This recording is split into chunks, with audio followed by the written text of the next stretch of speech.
Congratulations on the new devices. What were the challenges that you face creating such a thin device? We've wanted to do this for a while, but we had to have a number of the key building blocks to do it. Some examples of that are Apple Silicon, right? We've obviously had Apple Silicon for SoC for a long time, and then this year, earlier with 16E, we introduced the C1, and now of course we already have C1X, and then N1, which is now our Wi-Fi and Bluetooth radio. So being able to have that much Apple Silicon in the device where we focus so much on efficiency allowed us to create a really power efficient design, which is super important because we wanted to build a thin phone that was still a great phone, right? With great battery life, great performance, great camera. So we didn't want to, we wanted to make it something that everybody would be excited to use every day. We have the most densely packed main logic board we've ever built for phone, and we really cram it up into that plateau. So you can see it's just almost all battery below that.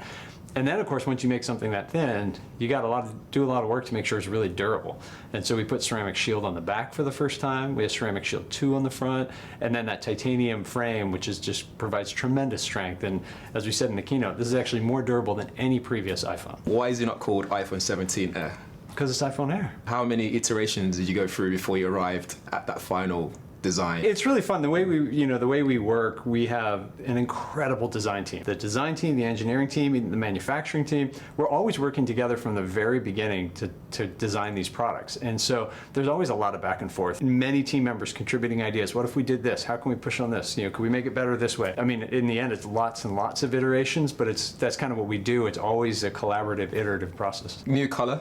The orange colorway. Why orange? Why orange? And why don't we have the black color in the Pro series? When we switched from titanium to aluminum on the 17 Pro and Pro Max, because we're always focused on using the right material for the application. And we were pushing so hard on performance that the greater thermal conductivity is 20 times better in aluminum than the titanium we used before. It was just the right choice of material. It's also lower density, so the phone's lighter, which then we can pay back into battery, right? And so those things are great, but then the added benefit is when you're anodizing aluminum, you can get some really amazing colors. The iPhone 6 was the previous slimmest iPhone. What have you learned from that that's been carried over to now, the Air? Well, I think it's all the things we've learned along the way since then. When we're pushing on things, I talked about miniaturization. You can see the miniaturization work we do in Apple Watch and certainly in AirPods. And so we always take inspiration from the work in one product and bring it into another. And so it's all of these things kind of coming together that allowed us to build this phone. Is there any hidden features or feature on the iPhone that you know about that most people don't know about? One thing that I find myself using a lot is just the natural language search in photos. And it's amazing how easy it is now to just